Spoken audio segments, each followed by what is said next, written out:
Carlos Magno é, na opinião de muitos historiadores, o pai da Europa. Rei dos francos e primeiro imperador do Sacro Império Romano, sua dinastia, apelidada de Carolíngia, governou por séculos no território europeu e tem influência direta na fundação de muitos dos países que conhecemos hoje. Durante seu reinado, Carlos Magno promoveu uma reforma educacional, dando ao monge Alcuino a missão de elaborar essa reforma. O monge, que já tinha experiência como educador, desenvolveu um plano educacional que resgatava saberes clássicos, incluindo as ditas 7 artes liberais, os famosos trivium, formado pelo conjunto das disciplinas de gramática, retórica e dialética, e o quadrivium, que incluía aritmética, geometria, astronomia e música. A partir daí, algumas escolas foram estruturadas por ordem de Carlos Magno e uma parte delas deu origem às primeiras universidades. A Universidade de Bolonha, na Itália, foi fundada em 1088 e é considerada a mais antiga universidade europeia. Ao longo dos séculos seguintes, outras universidades foram sendo criadas. Oxford, em 1096, a Universidade de Paris, em 1170, Cambridge, em 1209, a Universidade de Pádua, em 1222 e por aí vai. Em 12 de novembro de 1288, um grupo de clérigos e priores católicos portugueses solicitaram ao Papa Nicolau IV a fundação de um estudo geral, uma universidade no país. Atendendo ao pedido, entre 1288 e 1290, a primeira universidade portuguesa seria fundada na cidade de Lisboa, mas essa não é a Universidade de Lisboa.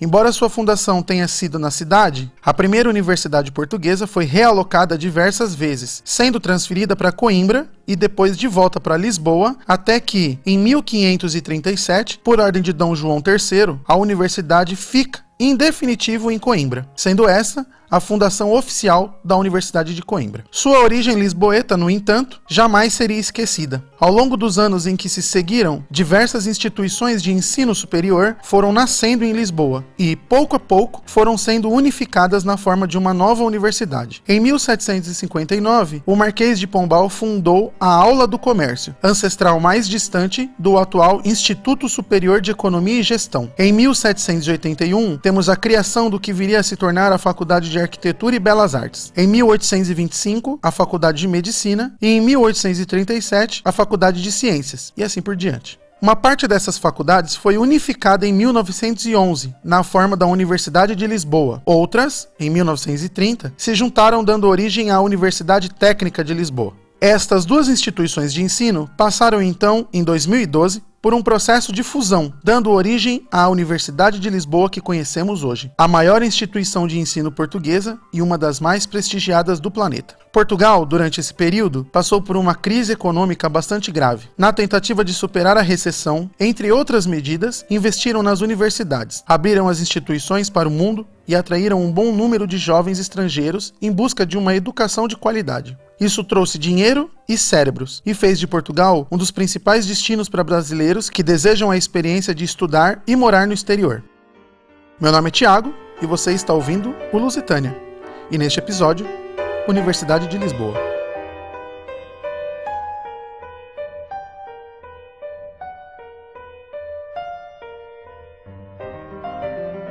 Como ex-aluno do mestrado da Universidade de Lisboa e professor de alunos do ensino médio, sou questionado com frequência sobre como foi a minha experiência em Portugal, além de escutar todo tipo de perguntas sobre como ir estudar em nosso país irmão. De tanto me perguntarem e de tanto ter que responder que não sei a respeito da burocracia atual, decidi ir atrás de informações para os meus alunos. Escrevi para as principais universidades de Portugal pedindo uma entrevista, no intuito de colher informações atuais sobre o processo de ingresso na universidade. A primeira a me responder foi a Universidade de Lisboa, na figura de Isabel França. Para os nossos ouvintes.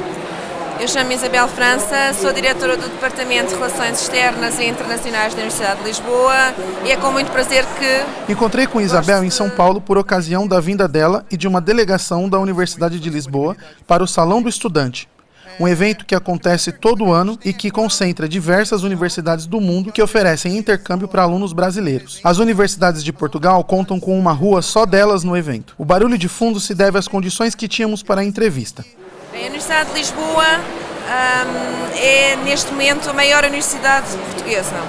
E para além disso, além de ser a maior universidade portuguesa, é a universidade melhor posicionada a nível de rankings internacionais. Obviamente para os alunos isto não é algo que lhes diga muito, mas para os pais sim, porque na realidade a Universidade de Lisboa tem a capacidade de ter acordos com 1000 e tal universidades de topo do mundo. E portanto eu acho que isso é extremamente importante. Tem também muita relação com o Brasil, com as universidades principalmente estaduais, federais e as católicas, as PUC, não é, como vocês chamam aqui. E portanto acho que é uma oportunidade muitíssimo boa e acarinhamos muito a vinda de mais estudantes brasileiros, que neste momento já temos um grupo muito compacto de cerca quase de 2000 alunos brasileiros e portanto escolheram a universidade para estudarem e portanto quantos mais vierem serão sempre acarinhados, como é normal. Os rankings universitários podem ser um pouco polêmicos por possuírem metodologias diversas, mas a informação da Isabel procede. Consultei os 3 principais rankings mundiais, o The World University Ranking, o Ranking QS e o Academic Ranking of World Universities. Desculpa aí pelo meu inglês. Embora no primeiro ranking citado a Universidade de Lisboa esteja atrás da Universidade do Porto, Aveiro e Coimbra, nos outros 2 ela está muito à frente de todas as outras universidades portuguesas. No ranking QS, entre 1000 universidades, Lisboa está classificada na posição 355, enquanto que no Academic Ranking ocupa a posição 187, 7 lugares acima da Universidade de São Paulo, a USP, a melhor colocada do Brasil. Com tantos alunos brasileiros estudando na Universidade de Lisboa, perguntei sobre a receptividade da universidade a esses alunos. Continuamos a receber estudantes internacionais, neste momento de uma forma muito mais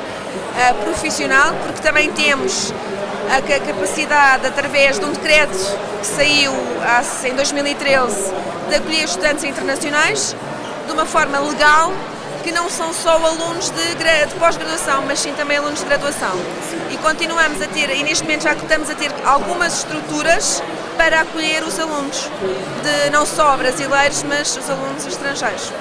Entrevistei a Isabel em março de 2019. Em abril do mesmo ano, alunos portugueses da Faculdade de Direito da Universidade de Lisboa colocaram uma caixa cheia de pedras na entrada do prédio e uma placa que dizia "Grátis para atirar em Zuca". Zuca é o apelido dado aos brasileiros, uma redução da palavra brazuca, criado como forma de resposta ao nosso Portuga ou Tuga. De acordo com dados de 2019 da Comissão para a Igualdade e contra a Discriminação Racial, órgão responsável por prevenir e combater práticas discriminatórias em Portugal, o número de denúncias de casos de xenofobia contra brasileiro cresceu 150% em 2018. Tentei entrar em contato novamente com a Isabel para saber se ela tem informações a respeito do ocorrido e as providências tomadas pela universidade, bem como tentar entender como está o clima entre os alunos brasileiros e portugueses e se esse foi um caso isolado, mas até a data da publicação desse podcast não obtive resposta. O que posso dizer é que casos como esse acontecem por toda a Europa, com pessoas de diversas nacionalidades. No tempo em que morei em Lisboa, não passei por nenhum tipo de xenofobia, nem me senti diminuído por qualquer razão, mas, para ser completamente honesto, entre 2008 e 2011, a geopolítica era outra e o mundo parecia mais simples. Parte dessa animosidade se dá pela forma como os alunos brasileiros concorrem a vagas na universidade. Perguntei para Isabel como funciona esse processo, tanto para alunos brasileiros que pretendem ir para lá usando a nota do Enem, quanto para alunos que têm dupla cidadania europeia. Como funciona para o aluno que tem nota do Enem e como funciona para o aluno que não tem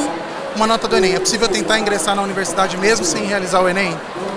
Não, o sistema de ensino, e eu tenho aqui que ressalvar uma coisa, que é, para este concurso que é paralelo e não entra no acesso normal de um estudante português, é um concurso que nós chamamos de concurso especial, com o estatuto, que é o estatuto de estudante internacional. Para ser estudante internacional, tem que ter cumulativamente 2 coisas. Ter o ensino médio ou equiparado terminado e ter o Enem ou vestibular feito. Há determinados cursos, mas muito poucos, que eles podem se candidatar que não é necessário o Enem, mas na maioria são. E como são cerca de 200 cursos, é preferível jogar pelo seguro e ter um Enem. Outro dos pontos essenciais é que não tenha nacionalidade portuguesa, nem ele nem o pai, ele ou ela, ou nacionalidade de um país da União Europeia. Nem o pai também ou mãe tenham nacionalidade europeia, ou seja, um aluno, por exemplo, que é brasileiro, tem a dupla nacionalidade italiana, não pode concorrer a este concurso em nenhuma universidade pública portuguesa através deste concurso especial.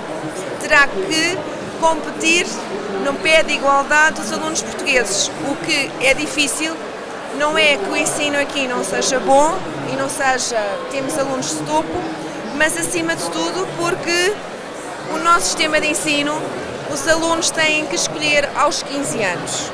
Portanto, se um aluno quer ir, por exemplo, para a História, tem muito mais carga horária em História, em Português, do que um aluno que vai, por exemplo, para a Engenharia, que tem muito mais Matemática, Física e Química.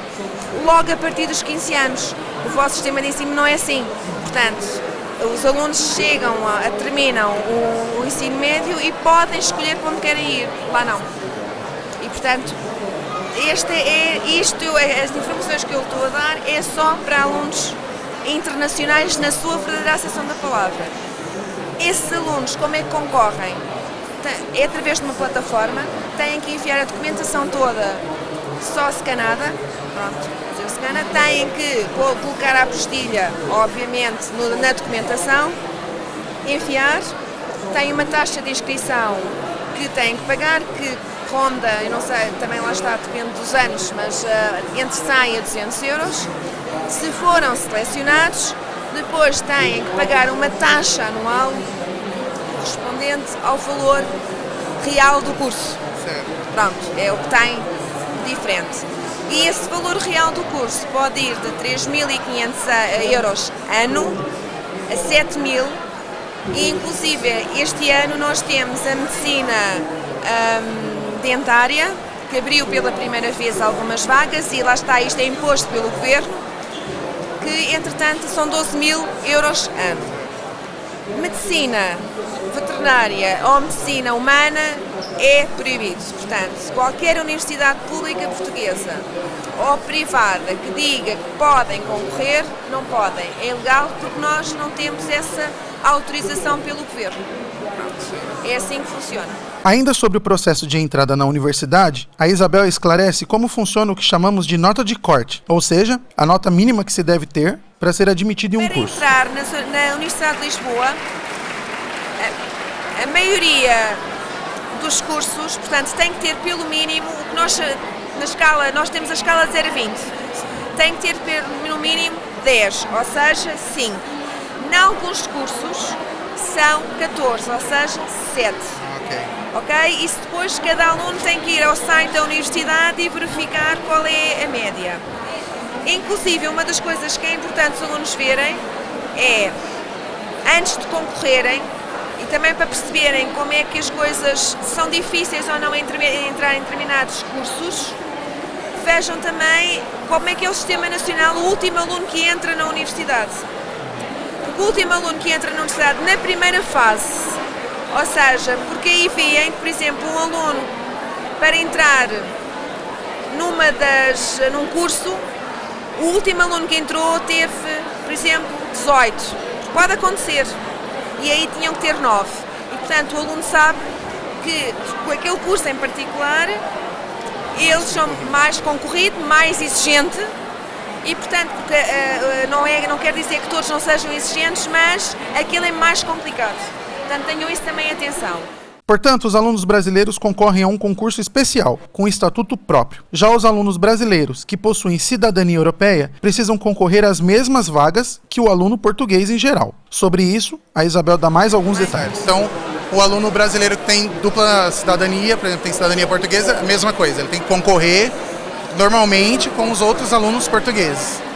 Tem que concorrer e nesse caso, o que eu aconselho sempre é ir pelo menos um ano antes. A nota do ensino médio conta, 50% na sua maioria, e depois os outros 50% é as provas, que é as provas específicas. E aí o aluno vai concorrer como outro aluno português. E às vezes as pessoas dizem, por exemplo, mas eu tenho português, eu falo português, sim, mas é o português do Brasil. Não é que seja despreciativo, não é nada disso, é porque o nosso português, Portugal, é diferente. Eu tenho a minha formação em português, fui professora de português, obviamente recebo muitas mensagens de alunos brasileiros, eu consigo entender, mas se eu tiver que os classificar em português, dão erros de sintaxe, de morfologia. não estão a dar erros comparado com, da mesma maneira que um português que venha para cá dá erros para se quiser concorrer a português do Brasil. Portanto, tenham isso em atenção, é que não é que o vosso ensino não seja bom, não tem nada a ver com isso, é que nós somos formatados desde muito novinhos, é diferente, é só por isso, é diferente e, portanto, aconselho que estejam um ano antes lá, que têm que se inscrever numa escola portuguesa, têm que reconhecer o certificado do ensino médio numa escola portuguesa e depois, de certa maneira, autopropõem-se dentro das escolas públicas para fazer os exames nacionais e concorrem em pé de igualdade com todos os outros alunos. Seja pelo Estatuto Especial para alunos estrangeiros, seja pelo processo seletivo geral para os alunos com cidadania europeia, a graduação universitária portuguesa tem suas particularidades em relação à nossa. Pronto, a nossa licenciatura, mais uma vez, é o correspondente ao bacharelato. A licenciatura não tem nada a ver com a licenciatura do Brasil. Entretanto, é 3 anos normalmente, pode ter 3 anos, mas, por exemplo, o direito tem 4. Entretanto, determinadas ordens e determinadas profissões obrigam que os alunos façam 5 anos. E então é o que nós chamamos os mestrados integrados, ou seja, o aluno quando entra no primeiro ano faz 3 anos, mais 2, e esses 2 anos, como correspondem ao mestrado, nós chamamos mestrado integrado, porque está integrado na licenciatura, ou seja, no bacharelato. É o caso, por exemplo, das engenharias, da arquitetura, da psicologia, mas estas são as principais. Da medicina, neste momento, na medicina dentária, que agora temos também esta possibilidade, que são 5 anos.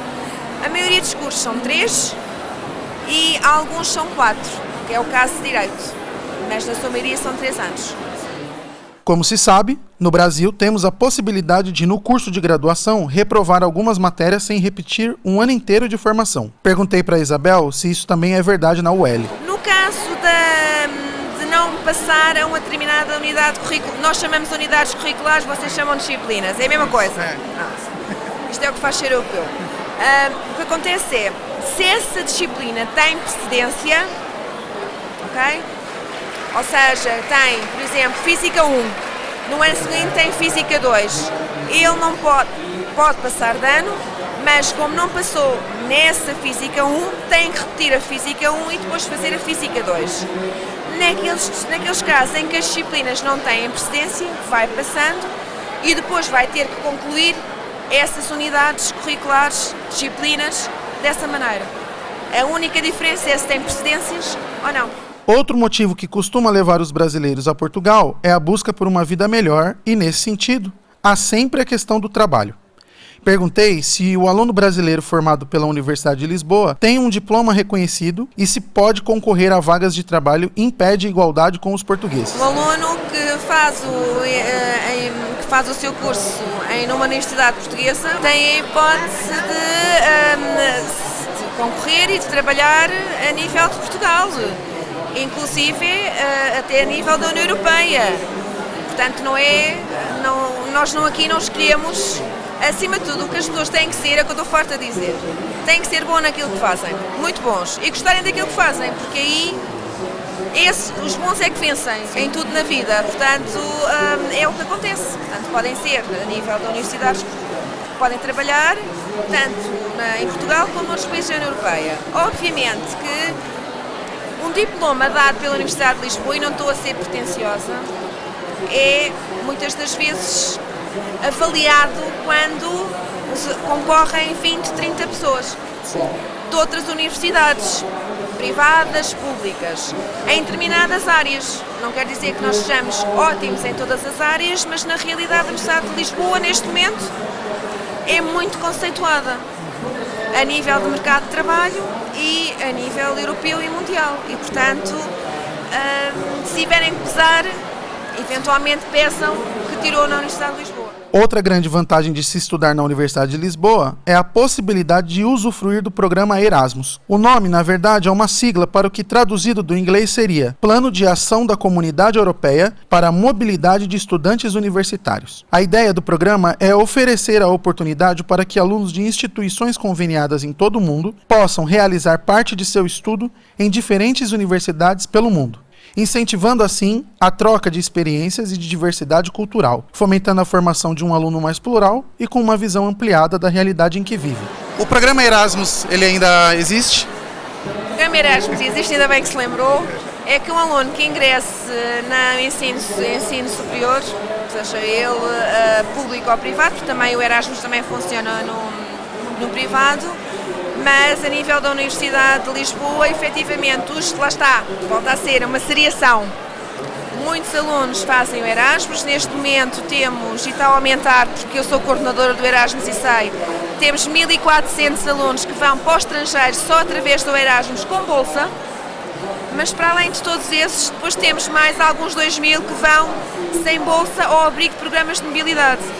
E esses programas de mobilidade, neste momento, permitem a um aluno, porque tem a ver com acordos de cooperação, que vão para a China, para a Rússia, para a Rússia, para o Brasil, também acontece, dependendo, porque nós temos muitos acordos de cooperação.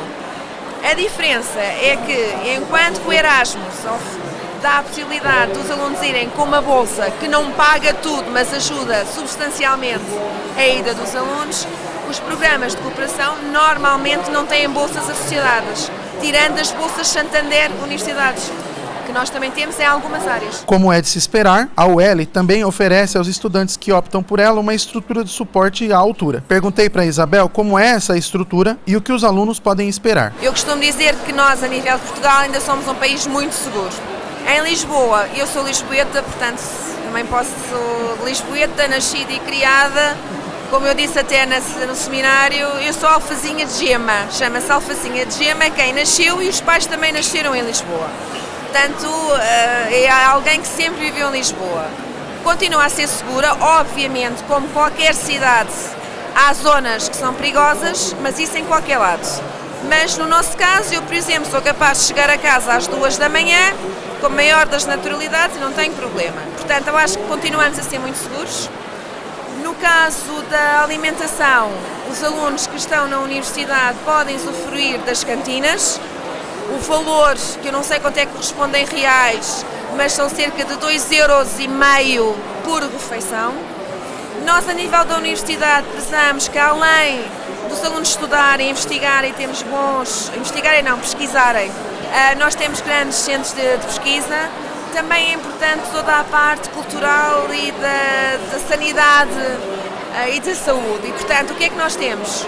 Temos um estádio universitário que está aberto à comunidade, não só da universidade, mas a todas as pessoas que vivem em Lisboa, onde os alunos podem praticar o seu desporto ao ar livre ou fazendo uma ou outra atividade, incluindo até desportos de combate, portanto aquilo há de tudo. Temos também 2 centros médicos que os alunos podem usufruir, em 2 polos distintos. Temos uma sala de estudo que está aberta 24 horas por dia, durante 364 dias, e até hoje nunca houve problema nenhum, em que temos muitos alunos também de outras universidades a estudar para este espaço. O que é que temos mais? Temos, a nível de alimentação, obviamente, dependendo do que a pessoa quer gastar, não é? Pode gastar R$50 ou gastar R$5 ou 6. É verdade que a nível de alojamento, gostaríamos de ter alojamento para toda a gente, mas não temos. Portanto, não temos nenhuma residência específica para estudante internacional. Vamos abrir uma nova residência já no próximo ano, que é num campus que não o campus da cidade universitária, que é um dos campos principais e mais emblemáticos da universidade. Mas depois, em 2021, vai abrir uma residência bem perto da cidade universitária, com cerca de 450 camas. E aí sim há o comprometimento de termos um conjunto de vagas para estudantes internacionais, mas mesmo assim não conseguimos albergar todos. Mas efetivamente é como qualquer experiência no estrangeiro. Há a possibilidade sempre de juntar pessoas até de várias nacionalidades e viverem juntos. E é o que acontece, portanto, muitas das vezes 2 e 3 alunos se juntam e arranjam casa. As casas hoje em dia são mais caras, mas na realidade está a haver também uma preocupação do próprio governo em tabular e em cortar um conjunto